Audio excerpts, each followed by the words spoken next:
था उलमा, बाबा जी सादे से बीच में बैठे थे। मैंने उनकी तरफ तवज्जो की, मैंने कहा बुजुर्गों आप भी तो कोई जवाब देना। कहने लगे मौलवी साहब मुझे हदीसें नहीं आती। कहने लगे मुझे आयतें और हदीसें मुझे नहीं आती, आयतें और हदीसें, पर पर्दा बड़ा जरूरी है, ये मेरी अकल में बात आ गई है। तो मैंने कहा वो किस तरह? कहने लगा ये तो छोटे से बच्चे की भी अकल में आ जाती है।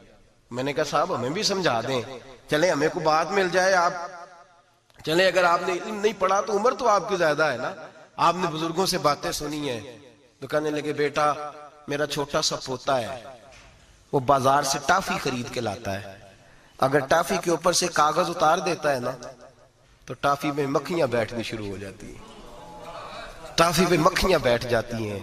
जब तक उसके ऊपर वो लिफाफा रहता है, कागज रहता है, उस पे मक्खियां, अल्लाह करे आपको समझ आए, अल्लाह करे आपको समझ आए, अल्लाह करे उस दरवेश की बोली टकरा जाए। कहने लगे जब तक तो उसके ऊपर कागज रहा तब तक उस पे मक्खियां, और जब उसके ऊपर से कागज उतर गया तो मक्खियां बैठ गई। कहने लगे 4 साल का मेरा पोता, मैंने मिन्नत कर दी कि खा लो।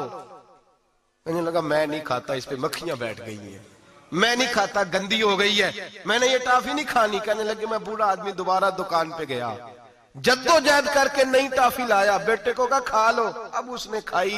कहने लगे मुझे समझ में आ गई, जो बीबी पर्दा करेगी उस पे मक्खियां नहीं बैठेंगी, जो औरत पर्दा करेगी उस पे मक्खियां, और अगर उस पे मक्खियां बैठ गई तो फिर वो किसी के लिए काबिल कबूल। और अगर पर्दे में छुपी रही, और भाई कीमती चीजों को गुलाब चढ़ते हैं।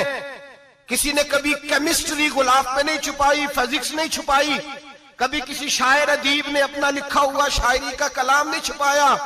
गुलाब जब भी चढ़ता है कुरान पाक पे चढ़ता है। मेरे भाई करोड़ों और अरबों और खरबों का मकान बना के लोग उसको गुलाब नहीं चढ़ाते। गुलाब जब भी चढ़ता है बैतुल्लाह को ही चढ़ता है। जो चीज कीमती होती है वो गुलाब पे होती है। मेरी बहनों मेरी बेटियों, अगर तुम